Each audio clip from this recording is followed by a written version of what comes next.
video tutorial número 18 del curso de Java. Terminábamos el anterior diciendo que nos quedaban por ver dos modificadores, el modificador final y el modificador abstract. Es con lo que vamos a empezar este video tutorial, que continuaremos posteriormente viendo los paquetes. Empezamos con el modificador final. Modificador que, cuando es usado, puede utilizarse tanto con clases como con métodos o como con variables, y en todos los casos sirve para indicar que no pueden ser cambiadas. Lo que pasa es que el significado de no poder ser cambiado para una clase, una variable o un método es distinto. Cuando le aplicamos el modificador final a una clase, indicamos con ello que no se van a poder crear subclases de esa clase. Cuando le aplicamos este modificador final a un método, lo que estamos indicando es que no va a poder ser sobrescrito desde ninguna subclase. Y cuando le aplicamos el modificador final a una variable, lo que indicamos es que no se va a poder cambiar en ningún caso su valor.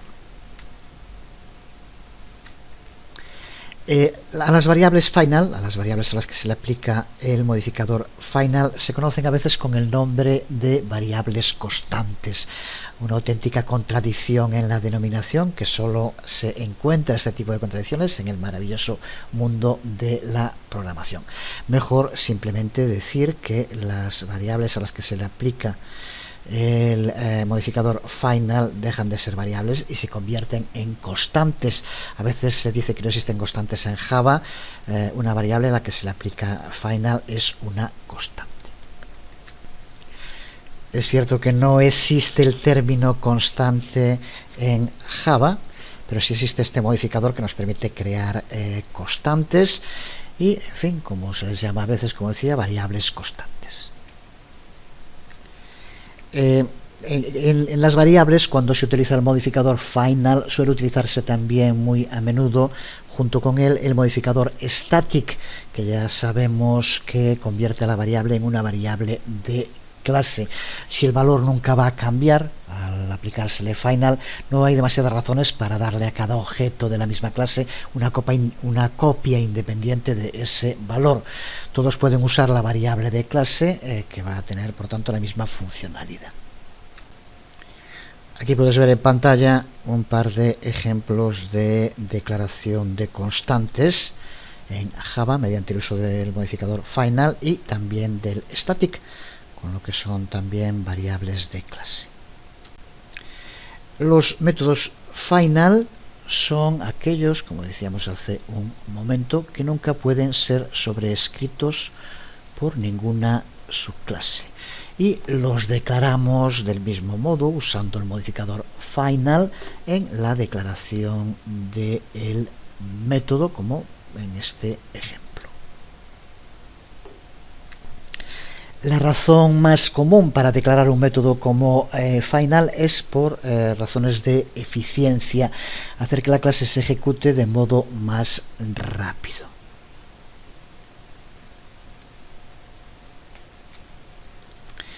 Resumiendo, cuando el intérprete de Java ejecuta un método, sigue el mecanismo que ya indicamos, comprueba el método en la clase actual.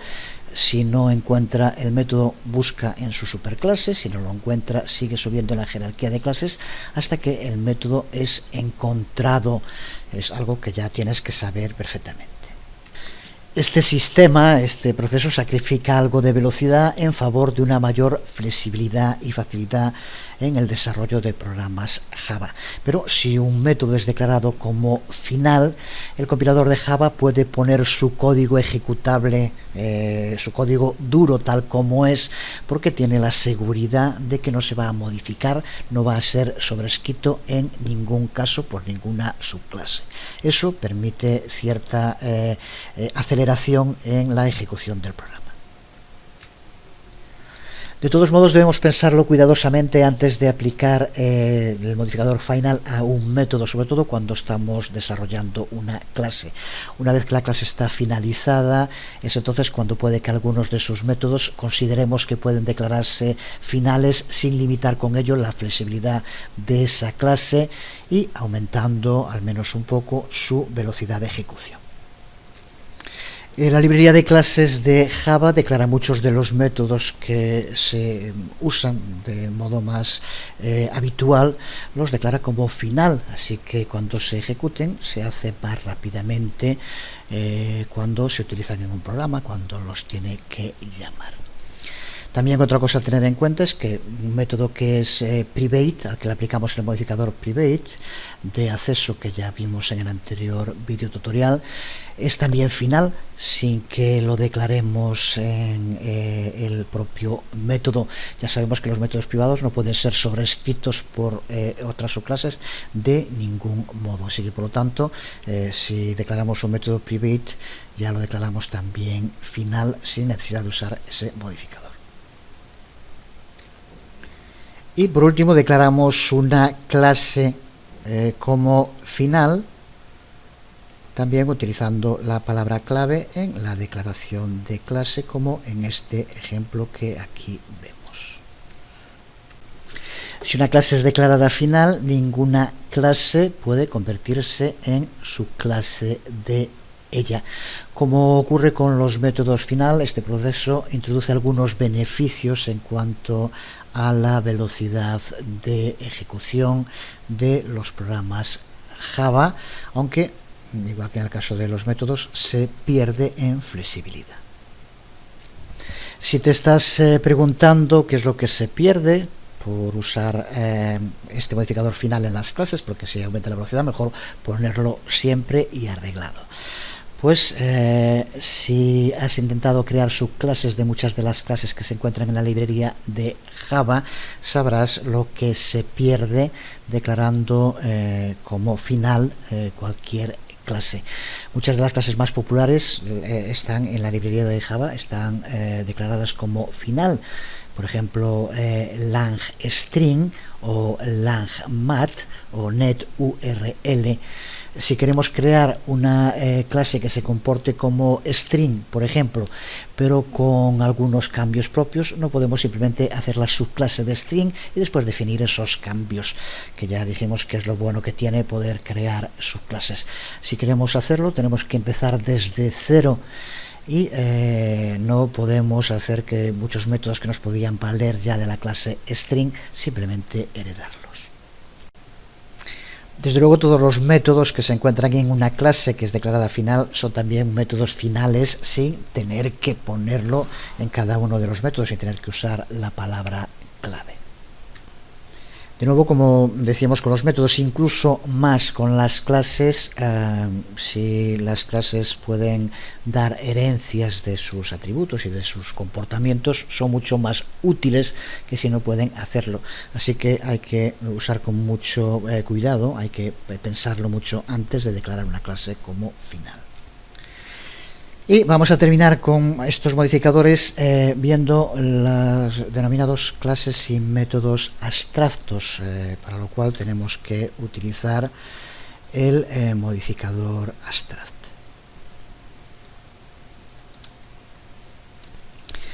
Un axioma cuando hablamos de la jerarquía de clases en Java es que cuanto más alta es una clase, más genérica es su definición. Una clase en lo alto de la jerarquía de clases solo puede definir los comportamientos y atributos comunes a todas las clases que van a heredar de ella. Así que los comportamientos y atributos más específicos se irán localizando en los escalones más bajos de la jerarquía. Creo que eso debe estar bien claro. Cuando estamos dentro del proceso de definir una jerarquía de clases, se suele utilizar mucho este término que aquí vemos, el término factorizar. Cuando se habla de factorización de atributos, de comportamientos, nos referimos a la creación de algo así como los moldes, que es lo mismo que se hace en una factoría donde se fabrican gran cantidad de objetos a partir de un molde, lo que hace que sean muy similares o iguales. Se parte de una estructura común. Podríamos compararlo, por ejemplo, con la fabricación de automóviles. Por ejemplo, en ese ejemplo de coches, un coche como el Megane, cuando se quiere crear un modelo de automóvil, puede existir un Megane Berlina, un Megane Coupé, un Megane Tourer, un Megane Cabriolet. Son distintos modelos que comparten cosas en común. Por eso podemos decir que el modelo Megane factoriza atributos y comportamientos genéricos para todos estos modelos. Todos esos modelos van a heredar del Megane una serie de variables, una serie de atributos. Cuando hablamos en este caso de un objeto como un coche, van a tener atributos, van a tener comportamientos iguales que comparten al ser todos Megane. Pues con las clases, como ya aproximadamente lo mismo vimos cuando hablábamos de clases y objetos, con las clases pasa exactamente lo mismo. Incluso esto lo podríamos seguir ampliando bien hacia arriba, con una clase más genérica, dentro de la cual podríamos incluir el Megane, el Laguna, el Clio, el Twingo, etcétera, los distintos tipos de modelos que tenga la Renault. Y también hacia abajo, con el Megane Berlina 2 puertas, 4 puertas, por ejemplo. Pero para no liarnos, para no complicarnos con cosas accesorias, vamos ahora a lo que nos interesa. Vamos a tomar el ejemplo de esta clase Megane, que como decíamos factoriza comportamientos y atributos genéricos que comparten todos los vehículos de esa gama, que podríamos decir en términos de clase que son las subclases de la clase Megane. Pero puede ocurrir, que es justo lo que ocurre con este ejemplo, de ahí que lo estemos utilizando, que una clase no necesite ser instanciada directamente. Es lo que ocurre aquí con la clase Megane. Esta clase lo que hace es funcionar como si fuera un contenedor, un lugar donde contener comportamientos y atributos comunes compartidos por sus subclases, en este caso los distintos modelos de Megane. Estas clases, que funcionan como contenedores de atributos y comportamientos para sus subclases, son las que se conocen como clases abstractas. Y sería un ejemplo, esto que estamos viendo aquí, de la clase Megane. Existe como clase, pero no existe un objeto Megane, un objeto de esta clase. Existirán objetos Megane Berlina, Megane Cabriolet, Megane Tourer, Megane Coupé. Pero la clase Megane funciona solo como un contenedor de comportamientos y atributos comunes para esas subclases. Esto es lo que se conoce en programación como una clase abstracta. Y las clases abstractas son creadas usando el modificador abstract, como podemos ver en este ejemplo. Un ejemplo de una clase abstracta en Java es la clase Java AVT Component. Se trata de la superclase de componentes de las interfaces gráficas de usuarios. Hay numerosos tipos de componentes que heredan de esta clase, como pueden ser botones, ventanas, radiobotones, multitud de componentes de una interface gráfica. Pues esta clase contiene métodos y variables útiles para cada uno de los componentes en concreto, pero no existe un objeto llamado componente que podamos crear en nuestras interfaces gráficas. Eso no existe. Existirá el componente botón, el componente ventana, el componente lo que sea, pero el componente como tal no existe. Por eso es una clase abstracta que no se puede instanciar. Como el Megane Berlina o el Megane Tourer no existe un Megane como tal, pues no existe un componente, existe un componente botón, un componente ventana o un componente radio botón, lo que sea. Pero todos esos componentes comparten atributos, comparten comportamientos, variables y métodos que se almacenan todos juntos dentro de esta clase component abstracta. Las clases abstractas pueden contener todo lo que puede contener una clase normal, incluyendo también métodos constructor, porque sus subclases pueden necesitar heredar esos métodos. Y las clases abstractas también pueden contener métodos abstractos. Cuando hablamos de métodos abstractos, hablamos de firmas de métodos sin ninguna implementación. Esto que vemos aquí sería un ejemplo de un método abstracto. Y aquí tenemos dentro de una clase abstracta también la declaración de un método abstracto. Sería el que vemos aquí, el método draw. Cuando hablamos de implementación nos referimos al cuerpo del método. Esa implementación, el cuerpo, tendremos que definirlo en la subclase, pero de nuevo tendremos la estructura, tendremos el esqueleto de los distintos métodos que podemos crear, ya indicando por ejemplo, el tipo de retorno que va a tener ese método. Pero observa la sintaxis que tienen los métodos abstractos. Para empezar, recuerda que un método abstracto solo puede definirse dentro de una clase abstracta. No puede haber métodos abstractos en clases que no lo sean. Y observa como el método abstracto no lleva las llaves, simplemente se escribe así como la firma. Todos los métodos abstractos tienen que estar dentro de una clase abstracta también, pero dentro de una clase abstracta puede haber métodos que no lo sean. Aquí vemos un ejemplo en el que declaramos una clase abstracta, GraphicObjects, y dentro de ella declaramos un método moveTo que no es abstracto. Aquí tendríamos que poner pues lo que queremos llevar a cabo, y después si declaramos otros dos métodos que sí que son abstractos, como podemos ver. Cuando creemos una subclase de esta clase abstracta, tiene obligatoriamente que implementar los métodos abstractos que contenga. Por ejemplo, cualquier subclase de esta clase abstracta GraphicObjects tiene que implementar los métodos draw y resize, por ejemplo. Si no lo hace, en ese caso, esa clase que no implemente los métodos abstractos tiene que ser declarada, esa subclase, también como abstracta. Para no declararla como abstracta, tiene que implementar los métodos que se indiquen. Con esto, como vemos, le da una estructura y una consistencia a cualquier subclase que se cree de esa clase, que va a tener que implementar obligatoriamente los métodos abstractos que se indiquen en la clase abstracta, en su superclase.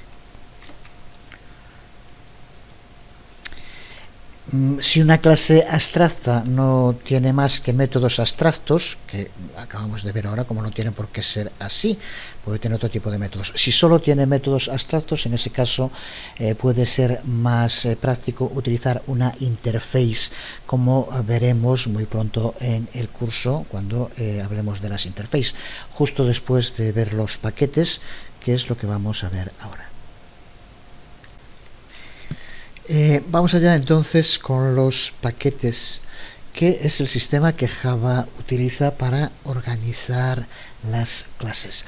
Puedes compararlo con la organización en carpetas o directorios de un disco duro.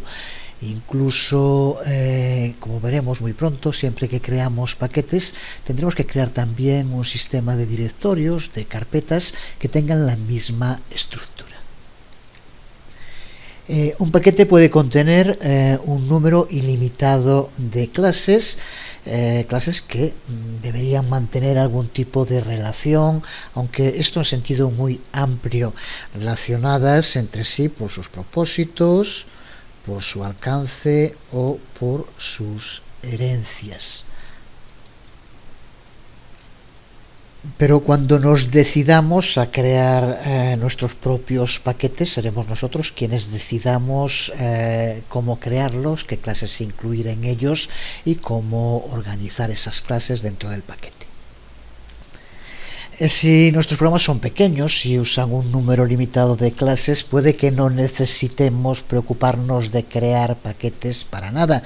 Es igual que si en un disco duro tienes solo 5 o 6 archivos, no tienes que preocuparte de ordenarlos, organizarlos en directorios, subdirectorios y así sucesivamente. Pero en cuanto empecemos a crear proyectos más sofisticados, con muchas clases relacionadas entre sí por herencias, será cuando descubramos los beneficios de organizar todas esas clases en paquetes. Resumiendo, cuáles son los principales beneficios de utilizar paquetes, podemos decir que son muy útiles, por un lado por lo que decíamos, porque nos permite organizar nuestras clases en unidades, en grupo, del mismo modo que tener carpetas o directorios en nuestro disco duro para organizar nuestros archivos y aplicaciones. Así que los paquetes nos habilitan para organizar nuestras clases en grupos, de modo que solo usamos lo que necesitamos para cada programa, sin tener que usarlo todo, que es lo que ocurriría si no estuviera así de ordenado.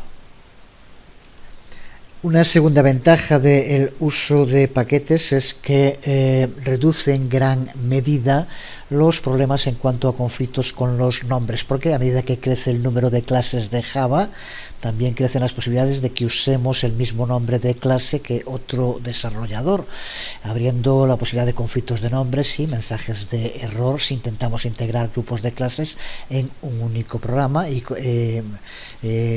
resulta que hay más de una clase con el mismo nombre. Los paquetes nos van a proveer con un modo de referirnos específicamente a la clase deseada, incluso aunque comparta el nombre con otra clase en otro paquete, nos permite poder utilizar las dos sin problemas.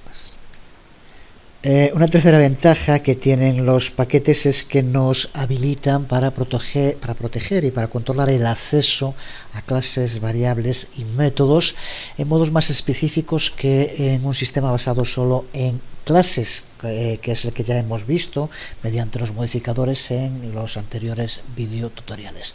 Pero el paquete también nos provee con sistemas para protección de acceso a la información, cosa que veremos en un momento. Y por último, los paquetes también son un sistema que nos permite identificar nuestro trabajo como único. Veremos cuáles son las pautas que Sun Microsystems determina, no son obligatorias, pero sí que deben seguirse, y es lo que se le aconseja a todos los desarrolladores para darle nombre a los paquetes, con lo que nos aseguramos que el nombre va a ser siempre único, y así no solo nos libramos de conflictos por nombres con otras clases, sino que también nos garantiza que el trabajo que queremos nosotros va a estar siempre de alguna manera determinado por ese nombre. Veamos entonces cómo usar paquetes, algo que no es para nada nuevo. Hemos estado usando paquetes desde el comienzo del curso. Cada vez que usamos el comando import, estamos usando un paquete. O cada vez que nos referimos a una clase por su nombre de paquete completo, como Java Util String Tokenizer, por poner una que ya hemos utilizado en el curso, estamos de nuevo usando paquetes. Para poder usar una clase contenida en un paquete, podemos hacerlo. Java cuenta con tres técnicas diferentes. La primera de ellas es si la clase que queremos usar se encuentra dentro del paquete java.lang. Es uno de los paquetes integrado dentro de las librerías de Java, y dentro de él se encuentran clases tan importantes como system o date, por ejemplo, que se usan muy a menudo. Pues en este caso lo único que tenemos que hacer es usar el nombre de la clase. Simplemente usando system o date ya vale, porque este paquete todas las clases que forman parte del paquete Java Lang están automáticamente disponibles para todos nuestros programas. Así que en este caso, todas las clases que forman parte del paquete Java Lang, simplemente tenemos que usar el nombre de la clase sin más.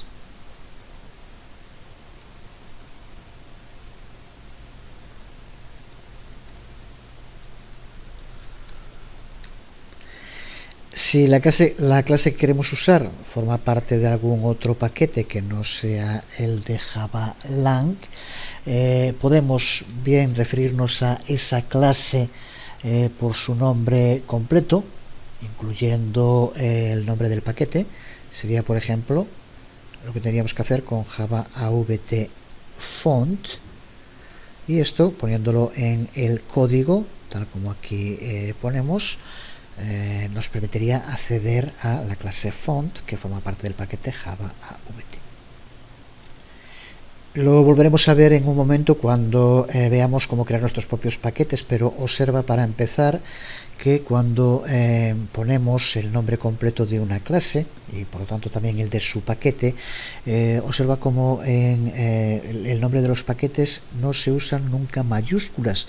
Esto es muy útil, muy práctico, porque nos permite claramente diferenciar cuando estamos hablando de paquete y cuando estamos hablando de la clase. Aquí, por ejemplo, como ves, Java AVT están en minúsculas y font, la primera es una mayúscula, lo que indica que font es una clase, mientras que Java AVT es el paquete dentro del cual se encuentra esa clase. Para las clases que usemos muy frecuentemente, para no tener que estar escribiendo todo el tiempo el nombre del paquete al que pertenece, lo que podemos hacer es usar la palabra clave import. Ya lo hemos hecho en otras ocasiones, y una vez que tenemos nuestro código import e indicado el paquete, lo veremos también dentro de un momento, y recuerda que podemos importar una única clase o un paquete completo. Pero una vez usado import, todas las otras ocasiones que queramos usar las clases de ese paquete en el código, simplemente llega con poner el nombre de la clase sin tener que estar escribiendo siempre el paquete. Es la única diferencia entre el uso de import o el uso completo del nombre. Nos libra de tener que estar escribiendo siempre el nombre del paquete cuando queramos referirnos a la clase. Si creamos alguna clase y no declaramos que pertenezca a ningún paquete, ya lo comentamos también en alguna otra ocasión, Java lo va a poner dentro de un paquete por defecto que no tiene nombre, sin nombre, un name. Podemos referirnos a esa clase y a cualquier otra clase que no esté empaquetada simplemente por su nombre de clase desde cualquier sitio. Ya lo veremos también en un momento. Desde luego, Java, cuando hagamos referencia a esa clase, tiene que encontrarla dentro de las rutas que se le indiquen, y de lo que hablaremos también en un momento. Si no encuentra la clase, desde luego no puede usar ninguna. Lo mismo con cualquier otro paquete, tiene que poder acceder a ellos. Hablaremos de localizaciones muy pronto. Por tanto, uno de los modos por los que podemos acceder a las clases de un paquete es poniendo el nombre completo de la clase, y por tanto incluyendo también el del paquete al que pertenece. Esto que vemos aquí sería un ejemplo que podemos utilizar perfectamente en nuestro código, y escribiéndolo de este modo, tal como aquí vemos, no es necesario utilizar import, ya que estamos importando en cada sitio del código en el cual estemos haciendo uso de la clase de ese paquete. Para clases que solo usemos una o dos veces dentro de nuestro programa, usar el nombre completo, como aquí vemos, puede ser una buena opción.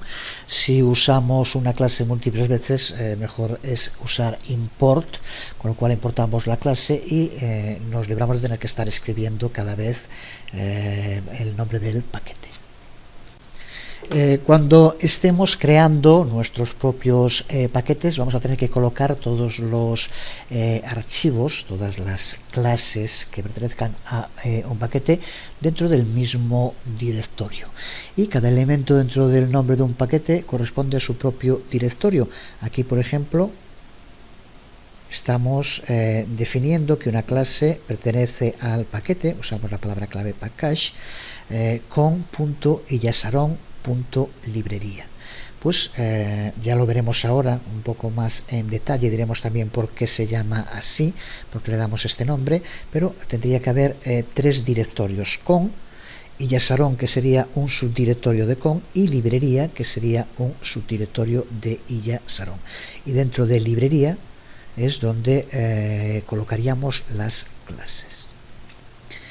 Para entender el modo en el que Java va a buscar las clases y los paquetes, vamos a verlo en un ejemplo práctico desde NetBeans. A medida que lo vayamos creando, iremos explicando alguna cosa más. Vamos a empezar por crear un proyecto nuevo desde cero.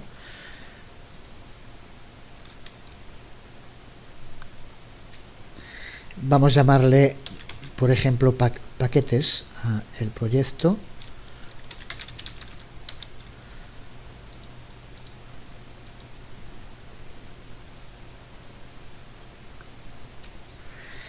Hasta aquí, esto ya lo habíamos hecho en otras ocasiones en el curso.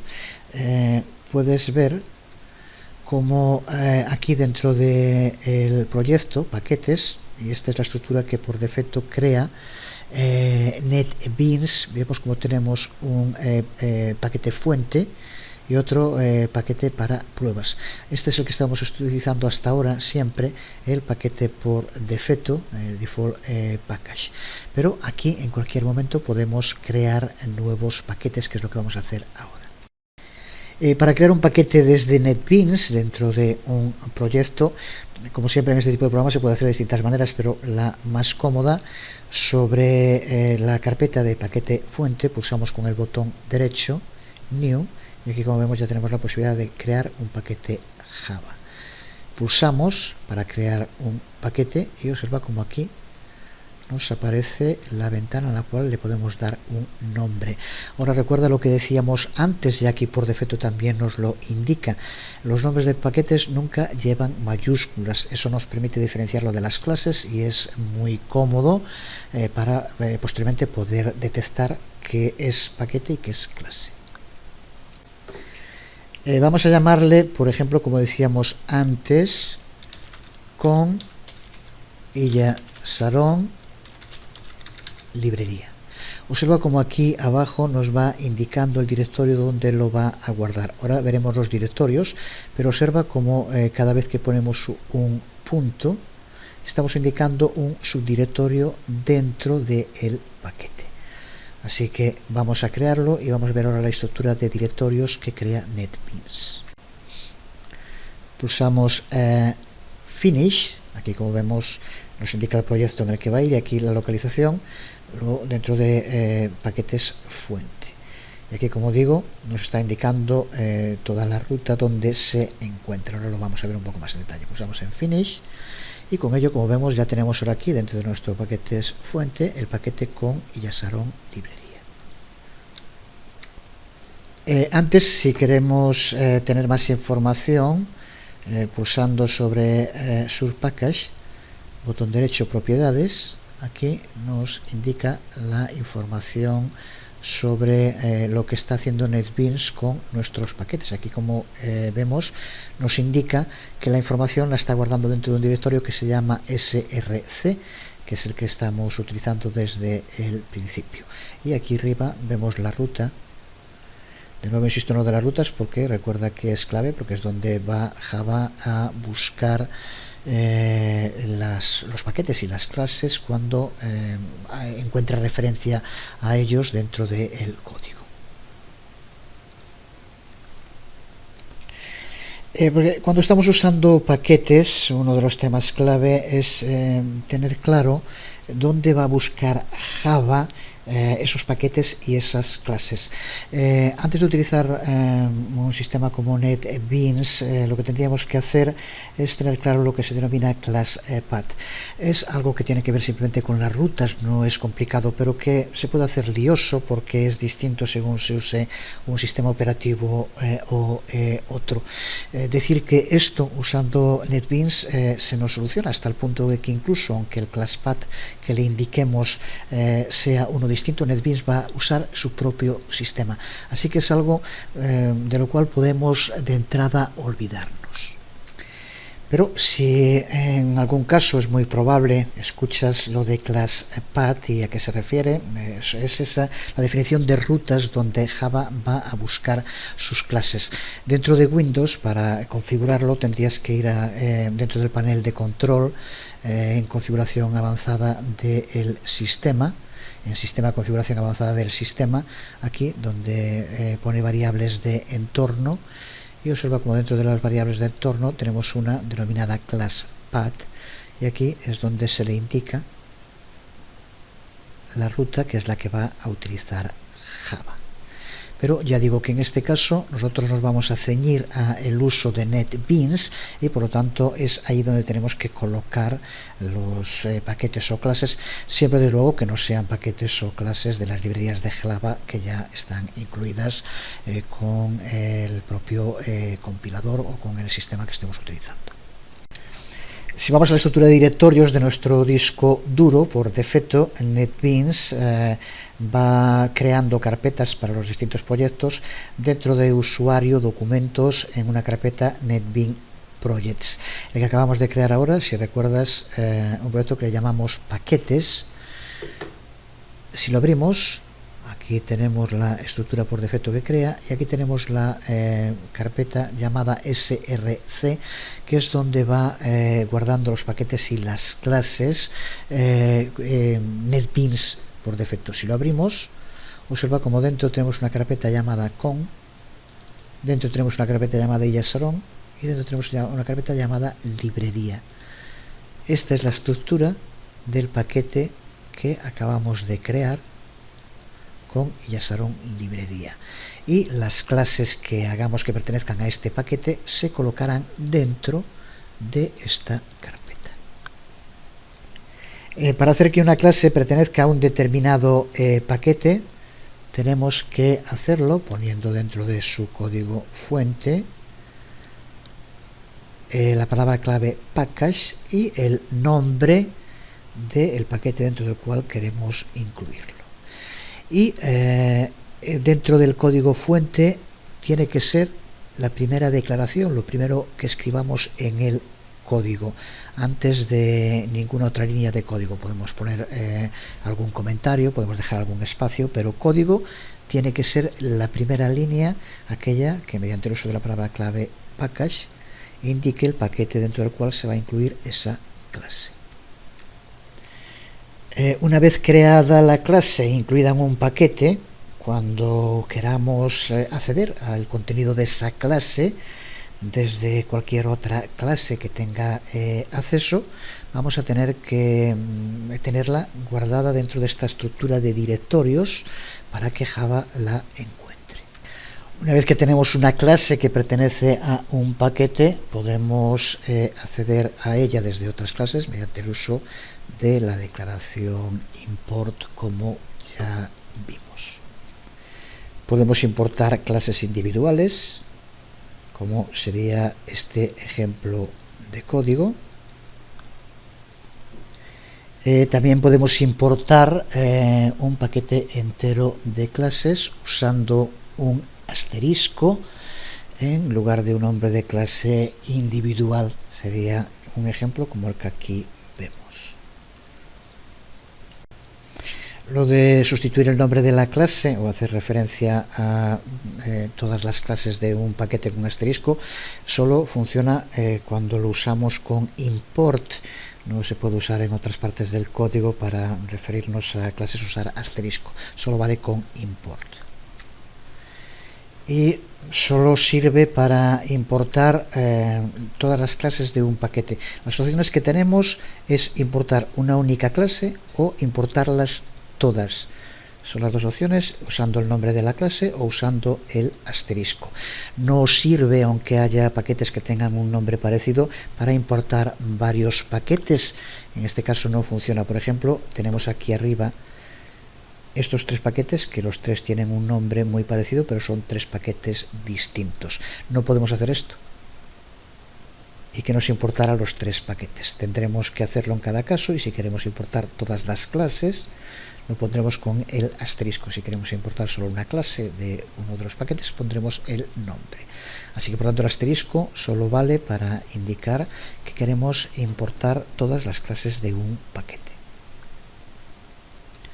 Desde luego tampoco intentes hacer florituras, como por ejemplo usar la primera letra L asterisco, a ver si te importa todas las clases que empiecen por L o cosas por el estilo. No funciona tampoco. Las dos únicas opciones, como decía hace un momento, asterisco todas las clases del paquete, si no, el nombre de la clase en concreto del paquete que quieres importar. Desde luego puedes importar más de una clase poniéndolo las veces que sea, import, y el nombre del paquete, nombre de la clase. Y dentro de las definiciones de clase, estas declaraciones import van a ir también siempre en la parte superior del archivo, antes de cualquier definición de clase. Solo van después de package, que dijimos hace un momento que si queremos que esa clase forma parte de un paquete es lo primero que tenemos que indicar dentro del código. Pero inmediatamente después de package, si lo hay, tenemos que incluir import antes de iniciar las definiciones de clase, método y demás. Otra cosa importante a recordar, sobre todo porque en esto hay diferencia respecto a otros lenguajes de programación como C o C++, es cuando debemos utilizar la importación de una clase sola o de todas las clases de un paquete. Pues en Java hay que decir, es importante que importar una clase del paquete o importar todas las clases del paquete, no existe ninguna diferencia en cuanto al tamaño, el tiempo, la velocidad que va a tener nuestro programa. No hay diferencia entre ninguno de estos dos sistemas. Cuando Java se ejecute, solo las clases que realmente se usen en el código van a cargarse cuando sea necesario, aunque hayamos importado el paquete completo. Así que usar un sistema o el otro, usar el asterisco o usar el nombre de la clase, depende de tu estilo.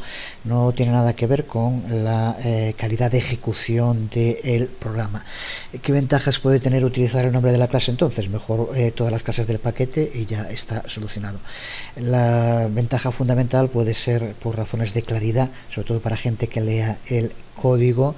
Si aparece en el import el nombre de la clase, sabe cualquier persona que lo lee de qué paquete se está importando y cómo se utiliza.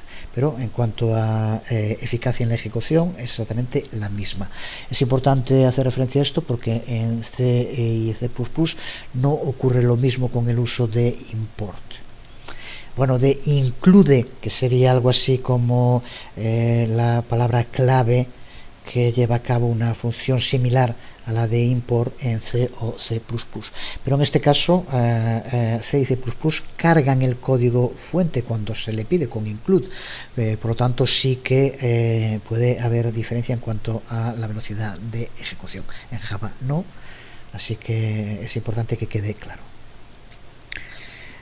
Con el uso de import nos libramos no solo de tener que no escribir todo el nombre del paquete para una clase, sino que también para, por ejemplo, las constantes que forman parte de una clase, también mediante el uso de import posteriormente podemos hacer referencia a esas constantes sin necesidad de escribir toda la ruta, cosa que tendríamos que hacer de no usar import. Por ejemplo, podemos utilizar este import y posteriormente acceder a las variables de clase de mat, como puede ser por ejemplo e o pi, simplemente poniendo su nombre. Tenemos aquí un ejemplo de código que vamos a ver ahora en una práctica. Es muy sencillo, pero simplemente para ver esto.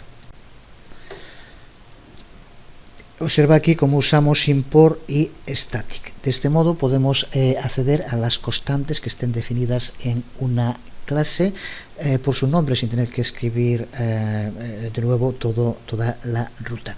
Aquí, como vemos, ponemos el paquete, ponemos la clase y posteriormente con el asterisco estamos indicando todas, en este caso las constantes que tenga la clase mat. Ahora aquí, dentro de esta clase que creamos, podemos llamar o referenciar a pi simplemente por su nombre, sin tener que indicar la clase ni el paquete del que forma parte. Observa cómo al ejecutarlo pi recupera ese valor constante que tiene. Aquí nos lo muestra, aquí lo multiplica por 3, que es lo que le indicamos, simplemente para poner un ejemplo. Así que, por lo tanto, import con static nos permite también acceder a constantes de una clase sin tener que estar escribiendo la ruta en cada caso. Decíamos que otra de las ventajas de utilizar paquetes es la de poder solucionar muchos de los conflictos que se puedan plantear entre nombres de clases. Porque una vez que hemos importado una clase o un paquete de clases mediante el uso de esa palabra clave import, a partir de ese momento podemos referirnos a la clase simplemente por su nombre sin tener que usar el identificador del paquete cada vez. Ya sabemos que esa es la ventaja de usar import. Pero hay una situación en la que debemos ser más explícitos y puede ocurrir que importemos dos clases de diferentes paquetes pero que tengan el mismo nombre de clase. Un ejemplo en el que se puede producir un conflicto de estas características es en la programación de bases de datos, en el que podemos utilizar el paquete Java Util y el paquete Java SQL, y los dos paquetes contienen una clase que tiene el mismo nombre, el nombre date. Si en nuestro código importamos estos dos paquetes y posteriormente escribimos así el código para crear una instancia de la clase date, inmediatamente tendremos un error de compilación. Este error ocurre porque el compilador de Java no tiene ningún modo para poder saber a cuál de las dos clases date nos estamos refiriendo. Por eso, para que funcione, la declaración tendría que ser de este tipo. Si la clase date que queremos utilizar es la del paquete Java Util. Si fuera la de Java SQL, pues exactamente lo mismo, cambiando el paquete. Veamos entonces ahora cómo podemos crear nuestros propios paquetes. Para empezar, decir que crear nuestros paquetes es igual de sencillo que crear, por ejemplo, una clase. Y el primer paso es darle un nombre, decidir qué nombre le vamos a dar a ese paquete. El nombre que, para empezar, estaría bien o debería estar relacionado con su funcionalidad. Si va a ser un paquete de clases para crear interfaces gráficos, para clases de conexión con base de datos, etcétera, pues hace referencia en el nombre a eso. Pero si intentas que ese paquete no sea solo para uso propio, sino que quieres posteriormente distribuirlo como un producto open source o como un producto comercial, entonces es mejor usar un nombre de paquete que identifique a su autor y que nos garantice que sea un nombre único. Para conseguir esto, que de entrada con la cantidad enorme de clases y de paquetes que se pueden crear de Java puede que no fuera muy sencillo, Sun Microsystems recomienda que los desarrolladores de Java usen un nombre de dominio de Internet como la base para darle un nombre de paquete único a los que vayan creando. Y la forma de hacerlo es dándole la vuelta a el nombre del dominio. De ahí el nombre que ponía antes, en el ejemplo con el que estábamos trabajando. Si yo tengo un dominio que es iyasaron.com, el modo en el cual podría crear un paquete que fuera único sería empezando todos los paquetes que cree con .iyasaron. Y después el nombre del paquete en concreto. De ese modo nos aseguramos que ningún otro desarrollador de Java va a ofrecer un paquete que tenga el mismo nombre, siempre que siga también estas convenciones, que en la mayor parte de las ocasiones se está haciendo, así que es una buena idea. También recuerda que por otra convención los nombres de los paquetes no usan nunca mayúsculas. Esto es lo que permite que se distingan de los nombres de las clases y que, por lo tanto, siempre que lo vemos escrito, saber lo que es el paquete y lo que es la clase. Si, por ejemplo, vemos java.lang.string, pues sabemos que el paquete es javalang y la clase es string. El segundo paso en la creación de nuestros paquetes, después del nombre, es crear la estructura de directorios para el paquete.